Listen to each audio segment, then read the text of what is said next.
اور ہر جگہ اس مضمون کا فرمان بھیج دیا کہ جو شخص بھی اس سکے کے علاوہ کوئی اور سکہ استعمال کرے گا اسے سزا دی جائے گی۔ جب یہ سارا عمل مکمل ہو گیا اور اسلامی نقوش پر مشتمل سکے ڈھال کر بازار میں جاری کر دیے گئے تو قیصر روم کے سفیر کو واپس جانے کی اجازت دی گئی، اور جیسا کہ امام علیہ السلام نے فرمایا تھا، خلیفہ نے اس سفیر سے کہہ دیا کہ قیصر روم سے جا کر کہہ دینا کہ جس بات کی تم نے دھمکی دی ہے اسے کر ڈالو کہ خداوند عالم اس کے برے ارادے میں کامیاب نہ ہونے دے گا۔ میں نے تمہارے سکوں کو اپنے ملک میں ممنوع قرار دے دیا ہے اور اس مضمون کا فرمان جاری کر دیا ہے کہ جو شخص رومی سکے یا رومی مارک کی چیزوں کو استعمال کرے گا اسے سزا دی جائے گی۔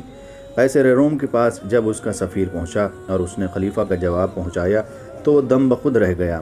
لوگوں نے اس سے کہا کہ تم نے بادشاہ عرب کو جو دھمکی دی تھی کہ رسول خدا کی شان میں گستاخانہ بات لکھوا کر اسے رائج کراؤ گے اور بلاد اسلامی میں اسے پھیلاؤ گے جن میں حضور اکرم کے لیے نازیبہ بات لکھی ہوگی، اب اپنی اس دھمکی پر عمل پیرا کیوں نہیں ہوتے؟